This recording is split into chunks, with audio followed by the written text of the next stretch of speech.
Hello, all. Welcome back to episode 2 of the Ask a Chess Player podcast. I am your host, Erick Hoxter.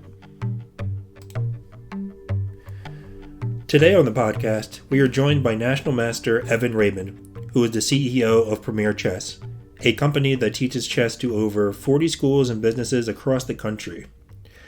In this episode, we discuss what it's like to run a chess education business nationwide, his plans and aspirations for Premier Chess and his own play. And lastly, we discuss his partnership with the Make a Difference nonprofit organization to teach chess in Africa, which he did last year and will do this year, and how you can too. But first, you can support this podcast by becoming a club member at no cost on askachessplayer.com. There, you'll have access to a private forum where you can ask chess questions, get advice, participate in the podcast post-mortem, provide feedback, and VIP members at $10 a month will be able to see the guest list for future episodes, ask or suggest questions for those guests to be asked in the Q&A section of each episode. Go to askachessplayer.com for more details. Hello all, thanks for tuning in today. I just want to jump in before we get to the interview. The audio on my side was a bit distorted. I tested it beforehand and it was fine, but alas, when it came time to record for real, it was not. I will continue to make tweaks and changes to make sure we can provide a high quality podcast in the future. I did quite a bit to fix the audio in this episode, but it is far from perfect. This interview with Evan had quite a few gems, and I didn't want to have to restart due to a blunder on my end, especially after the fact. So with that, thank you in advance for understanding and enjoy the episode. Yeah, well, just to tell you, I guess, a little bit more about what Premier Chess is and how it came about and whatnot.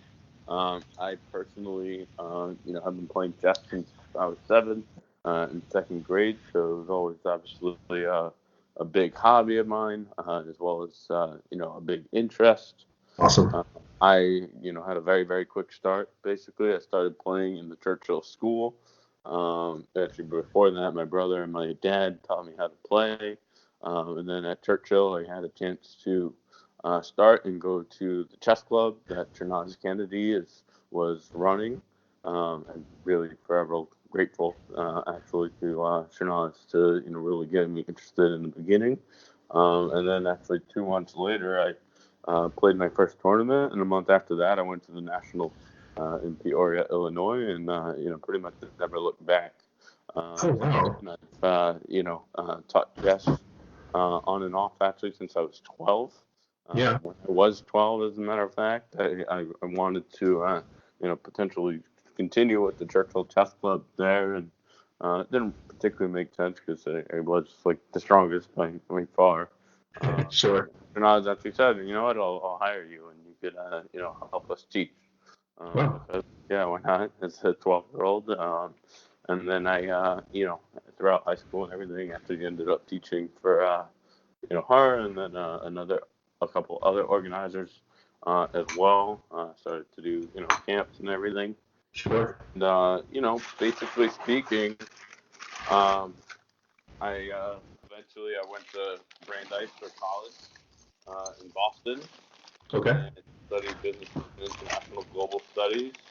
And, from there, I actually left. I graduated and started working at Chess in the Schools for a semester in New York. They're a wonderful organization that teaches in 50 different Title I schools in the city. So I was teaching at, 4 schools for them.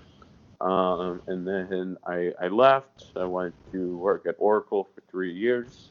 I did sales there. I did sales at Rapid 7 for a year. I came back to New York. I actually started a different company, Pillar Sales, which actually did sales for various startups, including one that I do actually still have a relationship with, which is On the Spot Photo Magnets. They do photography and instant photo magnets at all different types of events. Oh, sweet deal. Then 1 year ago, or a year and 5 months ago, I switched gears and started Premier Chess.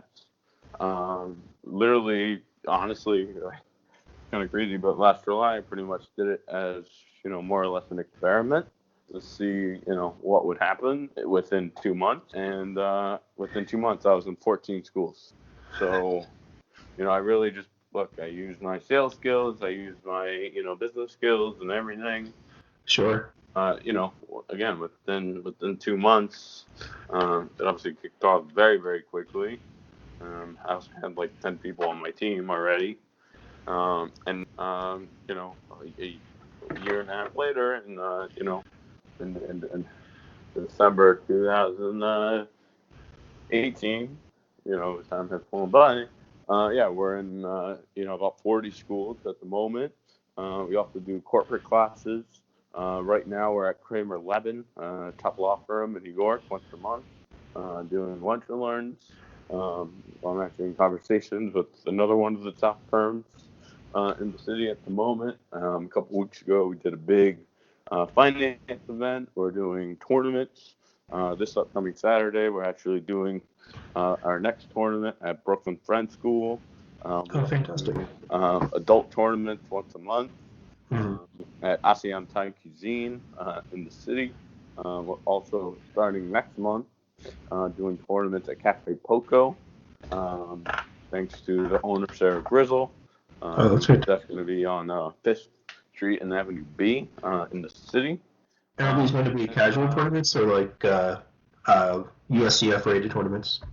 So those are blitz tournaments. Awesome. At the moment, we run rated tournaments for kids, not for adults. That's actually like another one of the many things that's in the works. Sure. There's basically 3 verticals that we, focus on. School programs.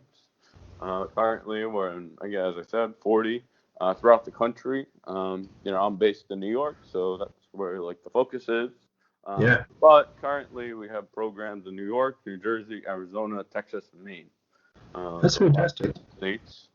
So, with that, when you're teaching or you get contracts with all these kind of schools, what does it look like when you have to add someone to your team? Are you just kind of like sourcing Facebook and social media resources to find a teacher? And like, how does that process go for you when you try to qualify a new teacher? Yeah. So, part of the good thing is I really do have a wide network of chess players. Mm-hmm. Out of 30 instructors that I've hired at various points, less than 5 of them, I would say, I actually had to recruit for. Wow. Yeah, most of them, it was, hey, are you available? Yes. All right, let's go, right? Because take Grandmaster Mark Boragua, for example. I've known him since he, pretty much moved to the country. Okay. Like 2008 or so.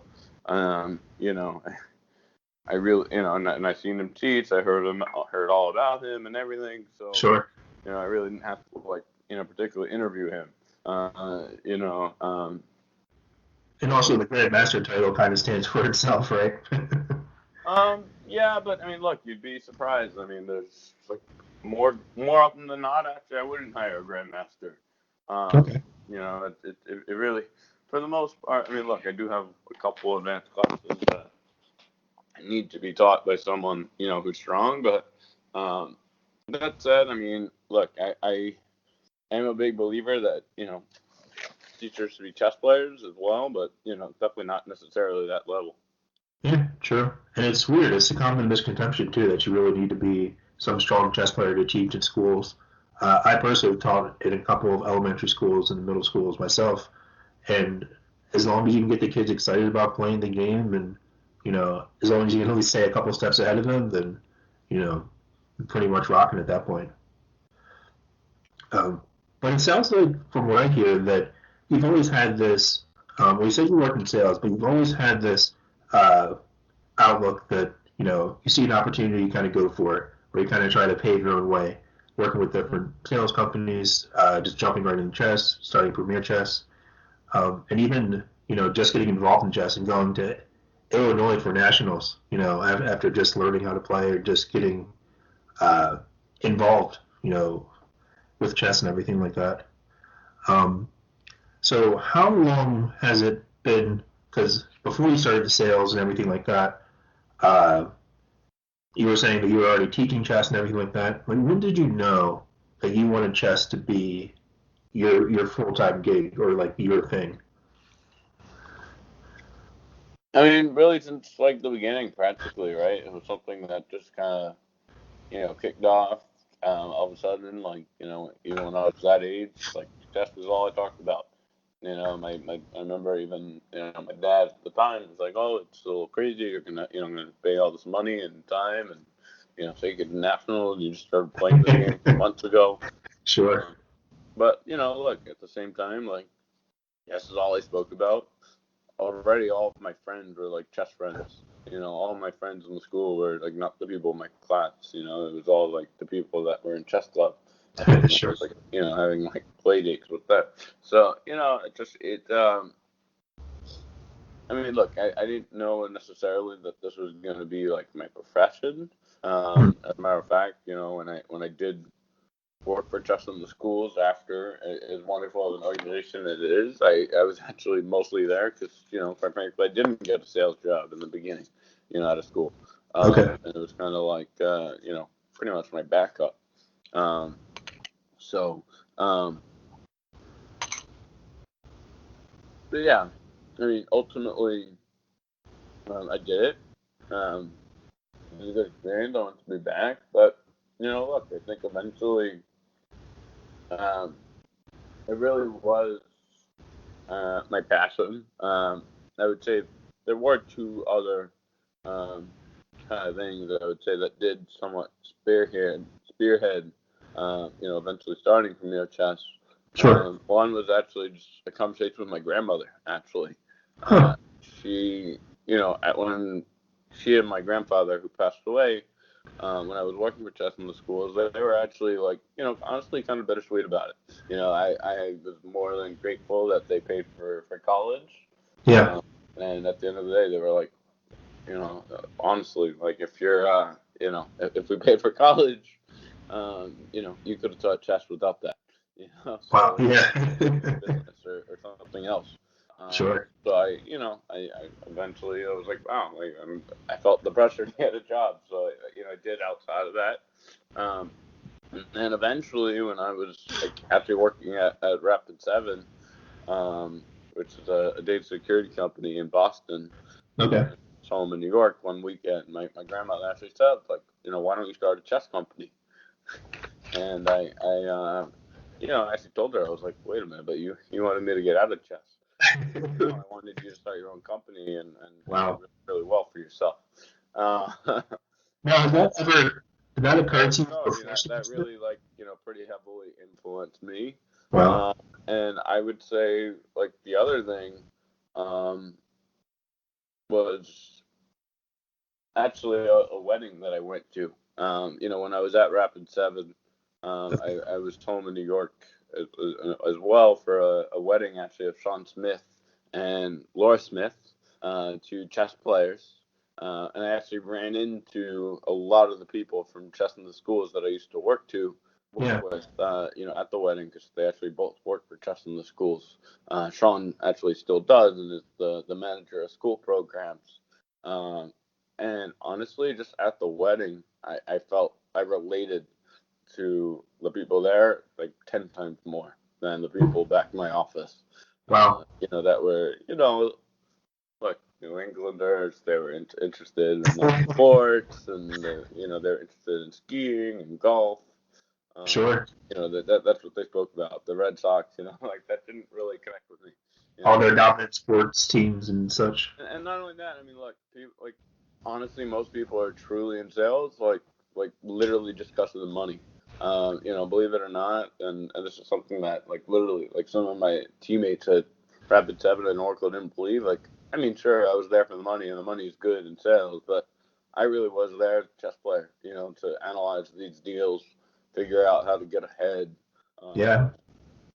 figure out how I could, attack a territory and do the most, out of it. Sure, my Sure. teammates were doing that too, but like that wasn't their focus. Their focus was like, oh wow, how could I like, make money? Um, Yeah, but you enjoy the grind. Like the world was basically your chessboard. in trying to navigate the getting new clients and new customers and things. That's why like business is a big focus for us. I partner with Jim Egerton, who wrote Business on the Board. Yeah. We did a big event together 2 weeks ago for finance professionals, and it was all about what business lessons that people can learn through chess. Yeah. So is that typically how your corporate classes are structured, or is it really more so about chess than the companies that you're, like the law firms and stuff that you're offering classes to? Like, what does that look like? So it depends. One thing I can't stress enough about literally anything that we do is everything is very, very customizable. So we work with companies, we work with schools, we figure out, what's best for them. So like at Kramer Levin, the law firm, we're there, 90 minutes every month. We do, 45 minutes of the lesson and then 45 minutes of, supervised free play where we're going around giving, feedback. So there, look, the first 45 minutes is mostly chess, but we definitely throw in the business elements to it. For a law firm, it's mostly about judgment training and critical thinking. People are on trial, they have their case study from before, but they need to, at the end of the day, think on their feet and make the best decision. Yeah. It seems like there's a huge correlation to chess for sure, and especially in the law sense. Now that I'm thinking about it, I mean, you kind of get together and your whole thing is planning one straight strategy and a line of questioning, to what evidence you bring up, and so many different ideas they need to incorporate all at once into your presentation. Exactly. Now, with Premier Chess, I saw that you started, I guess you said a year and a half ago, back in 2017. And I swear, every day, and it must be just your sales prowess, but just about every day or every other day, I see that you're getting a new school or you're getting more students. So it really does seem like you guys are growing a lot nationally. And also, I guess Premier Chess is being recognized internationally because you recently had a trip outside the country teaching chess, didn't you? Yeah, so we absolutely did. We in last June, we actually partnered with an organization, Make a Difference Now, down in Tanzania. So Make a Difference actually started 11 years ago by Teresa Grant as an orphanage in Moshi, Tanzania. And Sure. the kids got older, and they actually they made the orphanage a lodge, and now they actually sponsor 31 students in primary, secondary school, and college. Okay. And give them pay for all of their resources, everything. Probably the oldest alumni is this guy Revo, who is actually now a student at Duke University, doing statistics. And I actually had a chance to meet him when he was down there for his summer internship, while we were there. Teresa is, a pretty good friend of mine and saw all the work that I was doing in the U.S. and said, hey, why don't you, teach down there? So I would more than love to. So we did. I did a lot of recruiting. I found 5 volunteers who came last summer. We had myself, Jack Ma, who is a Penn State student. We had Rohan Gupta, who is a high school student from Washington, D.C. Wow. Kola Adeyemi, who's a long-term friend of mine and a recently founded entrepreneur, who's actually originally from Nigeria. And then we had one guy, Luis Cuerdo, from Spain, who actually just found about the trip, through Facebook.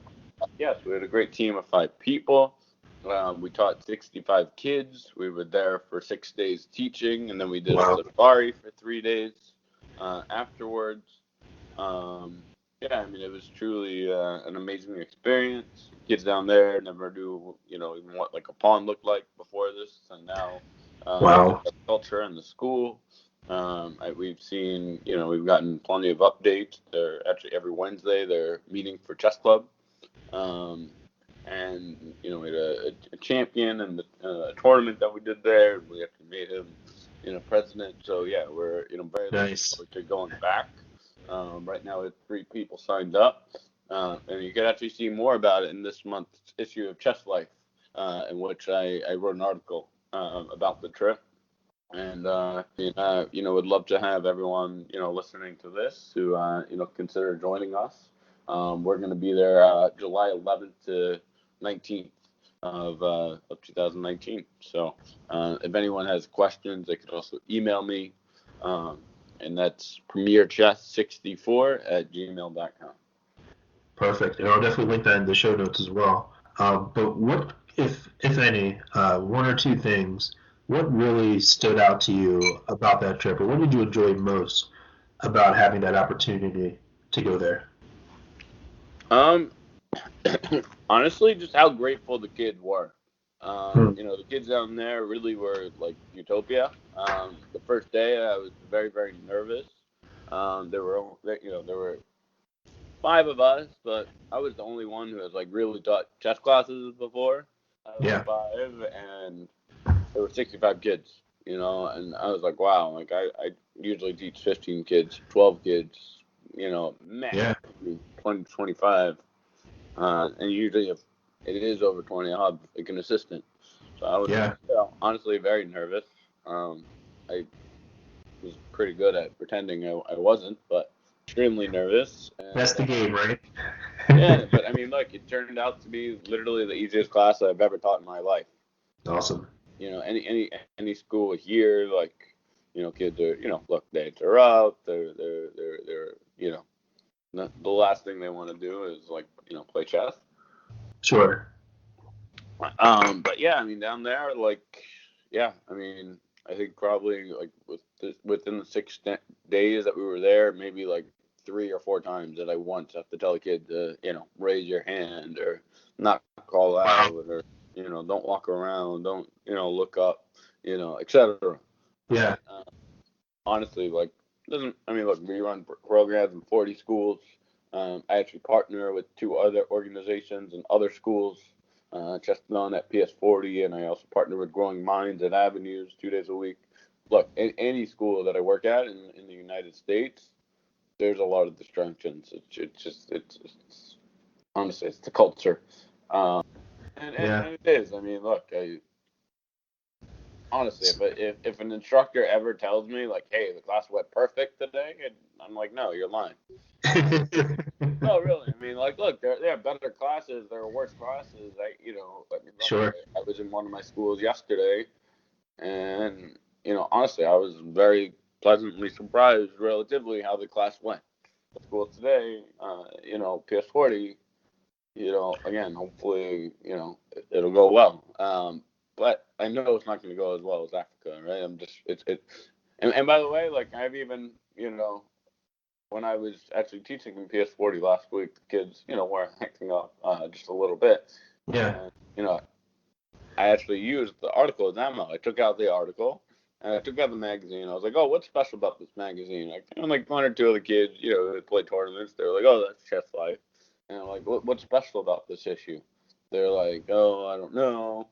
And one kid, actually the front cover is Jennifer Bound's article about chess parenting. So 2 kids saw that. Was like, oh, that's what I wanted to talk about. I'm like, no. Like, then I started flipping through the pages, and they noticed that it was my article, and they were like, oh, so you just wanted to like boast. And I'm like, no, that's actually not true at all. I mean, okay, maybe that's a little bit true, but mostly it's because I wanted to show you about teaching in Africa, and like, and all of them lit up. Actually, Yeah. they're like, wow, like what? Like, you don't just teach in Manhattan, and like, and in fact, some of them I had last year, and they actually know that I missed the last lesson last year, and that's French sub, because I was down in Africa, Yeah. actually. And then some of them were like, "Oh yeah, of course, I remember now." So kids don't necessarily listen back then either. So Yeah. And with stuff like that, does that kind of serve? Do you feel that kind of serves to edify you as like a teacher to kind of get the kids to settle down, or is that more so like a distraction, like you said, because they like to interrupt their kids? no, it's a distraction, but at the same time, no. More importantly, like it's just telling them that, like, look, you should be grateful for chess. Yeah. I also explained that, like, look, there are other schools where, like, your parents pay a lot more money for chess. Now, in that school, it's not my program, so I don't get into like all the technical details. But I know that the kids, pay their parents pay individually, but not as much as some other schools. Right? So I was telling them, like, look, at the end of the day, like, and I also explained to them how, like, literally, like, down there, like, I taught those kids in 6 days, like, what I would do in a semester or more. Right? I mean, in the beginning, they didn't know, again, what a pawn looked like. By the end of the week, we were teaching, basic strategy, basic endings, even like some basic openings. There was one day where I was teaching for, a while, but I literally thought it was like 30, 40 minutes. And Jack, our volunteer, actually asked me, like, hey, Evan, like, do you know what time it is? And, I was like, I think our sessions that day started at like 2, and I was like, oh, it's like 2:30. He was like, no, Evan, it's like 4 o'clock. Wow. So you were just going. You were just. And I taught for 2 hours, and I literally didn't even realize it. Wow. I knew the session weren't long, but like and all of a sudden it was like, wow, we have like 20 minutes left to like go around and play. Yeah, I mean, here, like, look, I'm lucky in any school if I go like 5 or 10 minutes without like an interruption. Yeah. I know when I first started teaching, one of the things, because I was nervous about teaching with kids and just dealing with general kid-like behavior, interruptions, boredom, trying to keep them excited. And it didn't help that some of the teachers were like, look, it's an after-school program. These kids have been in school all day. I want you to be a chess teacher, but don't actually teach. So I'm like, okay, what do you want me to do? And essentially what I would just do is I'd be able to get in maybe one game, like show like a polymorphy game or a tile or just like some exciting game and try to tell the story and then just let them go play. So it's really tough to kind of keep that interest. And yeah, when you were in when you were teaching and you were the only one teaching those kids, it kind of just seems like it's so easy to just get into the groove, but it seems like you're grateful and passionate for teaching. How much prep work really went into, I guess, getting that organized before you went down there? Did you kind of just like keep your general knowledge about teaching chess and kind of rely on your skills and then just like take it day by day, or did you have to like brief your the volunteers and people that went with you to like how they can assist in things? Yeah, I mean, look, at the end of the day, it really was like getting class here. I did ask certainly the organization, like, oh, how's the English, blah, blah, blah, like, you get the translator, and no, we didn't, right? Like, they're all pretty much the same. Look, I'm actually, this is where I actually disagree with other chess teachers and other, chess managers. I'm not a big fan of getting really, really deep into curriculums. I think if you do that, at the end of the day, your classes are not going to be as good because every single school is very, very different from each other. And, if you follow a curriculum, you're just going to bore people, essentially. Yeah. So, yeah, I mean, look, I mean, honestly, if there's one thing that, I told them to do is just, look, be very, very flexible. We're going to go in there, pretty much assuming that the kids know next to nothing. But, look, there definitely will be, or not definitely, but, look, who knows? There might be a kid or two that knows, like, a little bit. And sure enough, that was the case. There was one kid that, like, played in his village a little bit before. There's another kid who, actually went to like a different school where like, his friend has like taught him a little bit. Yeah. Now, not a single kid could, even say how like all the pieces moved. So it wasn't like anyone was, you know. I mean, yeah, the first day, which, by the way, it wasn't even like a planned teaching day. We were like planning to go to the school just to meet the administration and some of the teachers. Yeah. And all of a sudden, like, we got there and there was a whole room of kids ready to go. Really, like, there were like 65 kids ready to go. And we're like, okay, we're not going to, like, not teach them. Like, we're here. Yeah, this is happening. No, we're like, we're here, and like, quite frankly, I would have preferred the trip to be after a little bit longer of teaching anyhow. So I was like, oh yeah, that's great, and yeah, that day one we taught all the rules, and like excellent, so quite a bit, and maybe even like check as well. Yeah, I mean, look, they definitely play a legal game of chess now. And, look, more importantly, it's a culture. And not only that, it's also a means of revenue for these guys. These guys just teach for, like, let's say $10 an hour even, like, online. They can be making very, very good money. Yeah. So this is also, like, a potential revenue, source as well. And, potential source of scholarships and everything else. So, and we've obviously given them, a lot more publicity than they would have expected. I mean, we're on a couple blogs, chess blogs.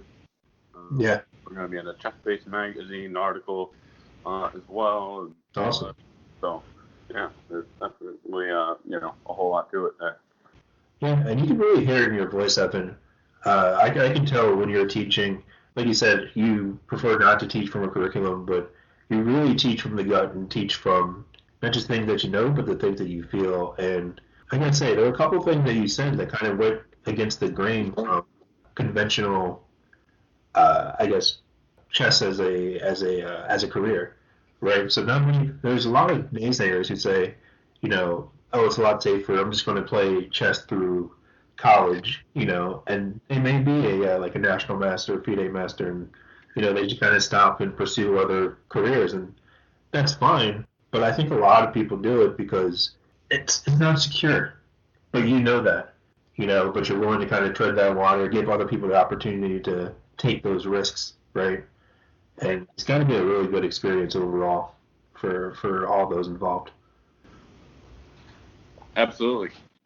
Yeah, man. Well, one thing I want to do before I get you out of here is, so first and foremost, a question that I have for you. With this podcast being so new, not many people have submitted questions, but when we have a guest, you can always submit a question to the Ask a Chess Player Twitter account, which is just Ask a Chess Player, or email them to me at Erick, ERICK, at askachessplayer.com. But what I want to know is, will we ever see a FIDE master, Evan Rabin? It's definitely very possible. Look, I'll be honest. Growing the company has been, my biggest focus rather than playing. That said, look, I really am a firm proponent of, playing once a month. We actually put that on our Premier Chess page, the other day. So yeah, by the way, definitely look at, facebook.com/Premier Chess. Pretty much every morning we put up a puzzle. In the afternoon every day we put in some sort of chess pedagogy insight. And then later in the day we'll throw in some photos. Of our students, other students, and then we share things from like around the world. So absolutely thing as well. But yeah, the reason I thought of that is, I did say, that's what I think is like our tip yesterday, that, like students should play at least once a month.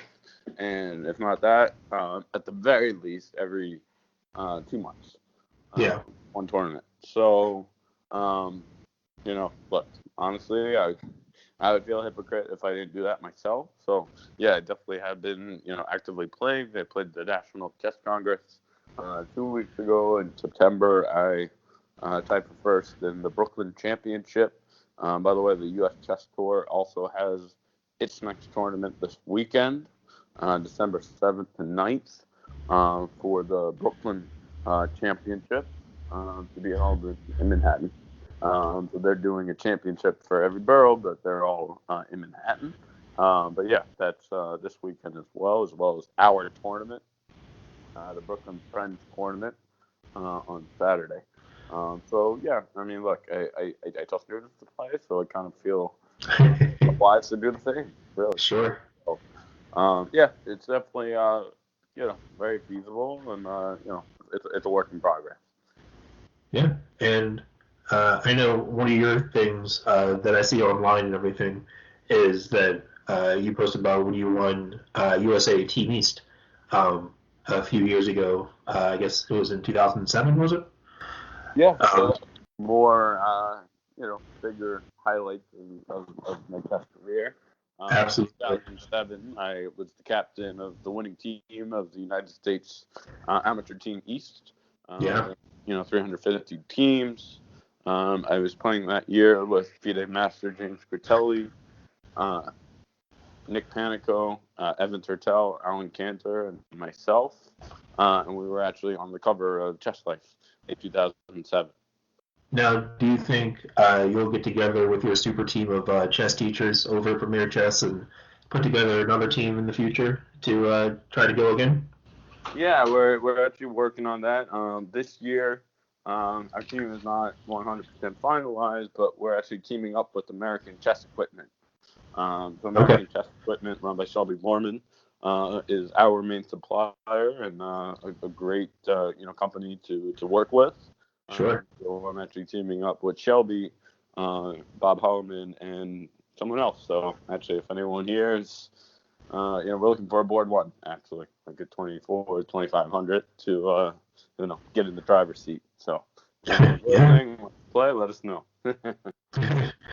And well, hey, I saw that in your testimonials you had some pretty heavy hitters. I saw Alex Lenderman, Jakob Norwitz, International Master Jakob Norwitz, Grandmaster Alex Lenderman, and some of these strong players just reaching out to say they appreciate what you're doing and they think you're doing a good thing. Maybe one of them will come by and stick with you there. Yeah, it's very possible. I mean, look, Jakob's actually tentatively said he might do it, believe it or not, the other day. So maybe this public announcement will give him some pressure. But yeah, I mean, look, I one thing growing up in New York that I've had, the privilege of is just growing up around all these guys.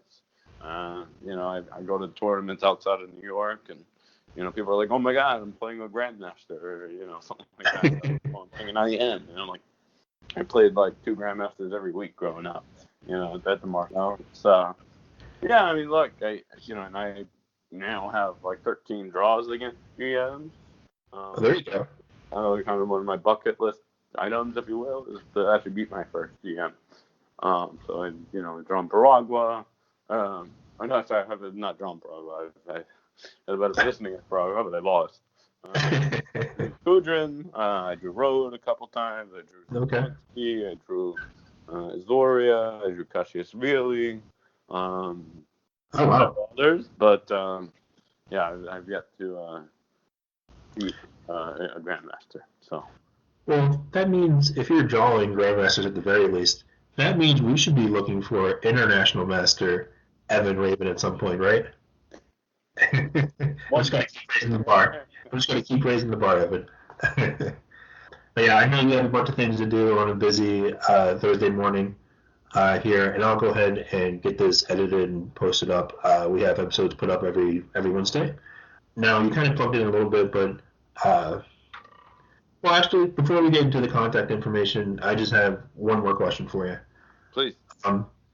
So people who are looking to get involved in chess, whether it's adults or for their kids, or even teaching chess themselves, they have to like it. They have to enjoy it, right? So what would you say, what is your one selling, why should people get actively involved in teaching chess, namely in the United States, since this is where we reside?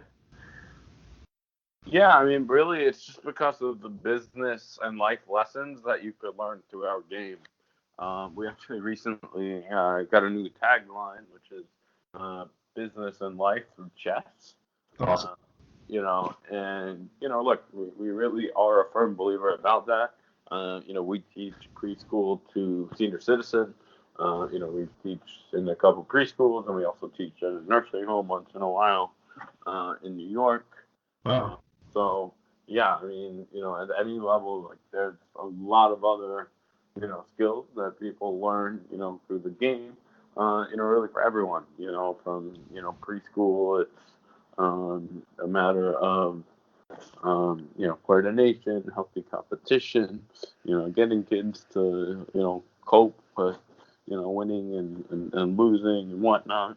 As kids get older, it's, about critical thinking and getting their, memory better and helping with them in math and science and other areas.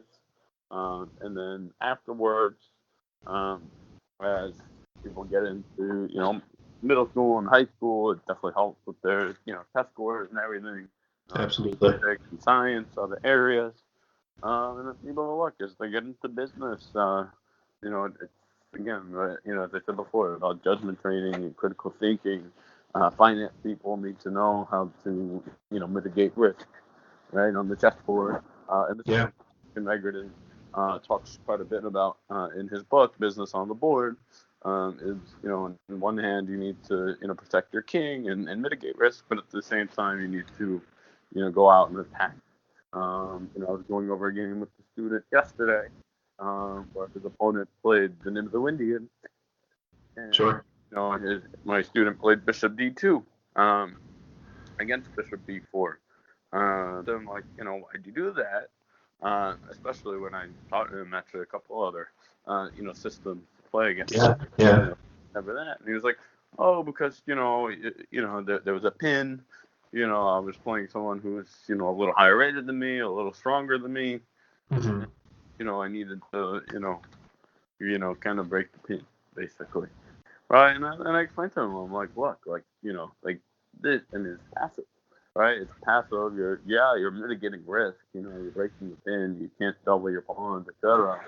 But, especially with white, the whole strategy can't be just, mitigating the risk, right? You need to be thinking like, how do you improve your position, and play for a win. Actually, you look at International Master Jakob Norwich's testimonial to me on our website. He pretty much says he actually hates playing in tournament chess. Mainly because I try to play for a win. Now, Jakob is honestly clearly a better chess player. But that said, like when I play against him, I don't just kind of sit there and play passively and aim for a draw. Like honestly, a lot of masters will do against him. But Yeah. I go out and I attack and I build some patience and I try to win. Yeah. Played actually, I withdrew actually, but that was after he was actually in some trouble earlier in the game. So yeah, it's all a business decision. In the World Championship that just happened, Carlson pretty much, I think, it's actually something he got criticized for, quite a bit, in the 12th game where he took a draw in a better position. And I honestly, I told people, like, look, was it maybe a little bit lame that he did that? Who knows? Maybe. But given the rules of the game and the business, he actually made, I think, a pretty good business decision. His ROI of continuing the game was not as good as the ROI of him getting into the tiebreaker. And completely dominating. I was talking to, some friends about this, John Finn and others, and, they kind of disagreed with me being like, oh, like, he had a better position. I'm like, yeah, he had a better position, but, at the end of the day, look, records show that, he's a much better rapid player. And, look, I by the way, don't get me wrong, I've known Fabiano Caruana since he was 8. Marshall Chess Club, and I was, definitively rooting for Fabiano. But, just talking, objective terms, you made the right business decision. Yeah. And, and I'm like, maybe if he did continue to play that game, maybe he would have won. But, look, I really do think he made the best business decision there. Absolutely. It's a match strategy. And that was my, actually the last article I wrote on Ask a Chess Player was just about that. It's all about match strategy. And you can argue till you're blue in the face about, having rapid tie breaks in the classical World Chess Championship or the system they use. But the fact is that Magnus knew what the situation was. He knew where he felt he had the best chances. And ultimately, you're not just playing that 12th game, you're playing the entire match. And that's exactly what he did. Yep. And just like with your kid playing the Nimzo Indian, he could be afraid of the double C pawns or whatever, but you could also know that he could have the bishop pair and open up the position later in the game. And just with everything, when you're playing chess, when you're making decisions in life, there's just so many things to calculate and understand.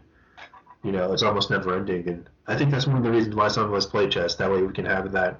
We only have that risk for for 3 hours at the chessboard, right? Instead of 50, 60 years. Right. So it's a little bit fun. Right. But yeah, Evan, how can people reach you? Yeah, we definitely love to talk to people. We have, as I said before, actually a lot coming up. A lot of new school programs all over the country. Are you actively seeking teachers?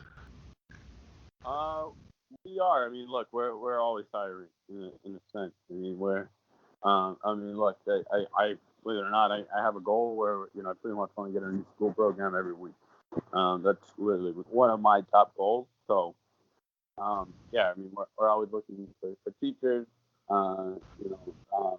Mostly in the New York area, but really all over. Sure. Just the other day I hired someone, for Tucson again, as well as other places as well. So yeah, if anyone wants to reach out, either to be a teacher or to set up a program for their school or their company. We also have set a couple tournaments coming up. Book some friends this weekend, a Scholastic tournament, as well as that's actually part of a tournament series that I'm doing with Gary Ryan. We're doing 6 tournaments together. Grace and 3 of Brooklyn's friends, and there's actually special prizes for people who come to several of the tournaments. And then we have our monthly Blitz tournament at ASEAN Taikajin on 15th and 1st. The next one of those is on Monday, December 17th. January 10th, we have our first Blitz tournament at Cafe Poco, which is going to be a monthly event in the new year. Awesome. Next month, we're going to have, basically one tournament at ASEAN Taikajin on Mondays and one tournament at Cafe Poco on Thursdays every month. And we also have our African trip and so for that trip, just like last year, pretty much for high school students, college students, and any adults who might want to volunteer. By the way, including yourself, would love to have you there. Yeah, I actually was thinking about talking to you about that and getting some more information for sure. I mean, it looks like a lot of fun, a lot of a very growing experience for sure. Yeah, and right now we actually have 3 people already signed up. We're privileged that Jack is actually back for the second time. He's already signed up. Awesome. My former coach, Alan Cantor, who actually worked for the U.S. Chess Federation, and Gabrielle Moser, who's a chess teacher out of Philly, signed up actually. So, and her colleague, might come as well. And I mean, luckily through the article this year, I've been getting a lot of inquiries. So yeah, I mean, we're still definitely spread the word, and if you might want to join us, definitely reach out. You can look at our website, www.premierchess.com. You could look at our Facebook page, facebook.com/premierchess, Twitter and Instagram as well. Twitter.com/PremierChess, Instagram.com/PremierChess. And then certainly feel free to email PremierChess64@gmail.com. And feel free to call as well, 917-776-1306. Yeah, definitely many ways to reach us. Awesome. So if you guys definitely want to reach out about the trip or any chess questions in general, or if you're looking to, I'm not sure, are you taking individual students, Evan, or I guess someone on your team probably? Do a lot of private students as well, both in person, pretty much throughout the country, and Skype globally. Sure. Awesome. Well, if you're looking to get lessons, or if you have any questions about taking the trip to Africa or volunteering, definitely reach out to Evan through one of those mediums. Well, hey, I definitely appreciate having you here on the podcast. It certainly has been a lot of fun, and hopefully down the line, as you're doing even more things to grow chess that the chess world definitely needs and U.S. chess definitely needs, maybe we can have you on here again in the future and, and just talk about your endeavors. It's been a really fun conversation, Evan. Thank you. It'd be my pleasure. And anytime you want me to come back, just let me know, and I'll be glad to be here. So thank you. Awesome. Thank you so much, Evan. And again, reach out to him at Premier Chess, www.premierchess.com. And hopefully we'll be seeing you soon, Evan. Sounds great. Have a great one. You too. Bye-bye. All right, you guys. Thank you so much for listening and dealing with some spotty audio today. I have a couple queries for a guest for next week, but none confirmed just yet. But once they are, you can go to the Ask a Chess Player forum and look into the info about the guest that I place in there if you don't already know them. And feel free to ask questions, and those questions will appear on the podcast for them. The podcast, of course, is nothing without you. So if you're a VIP member or a donor, I'd like to say thank you. And to anyone listening and all club members, I'd like to say thank you and look forward to another podcast coming soon. Bye-bye.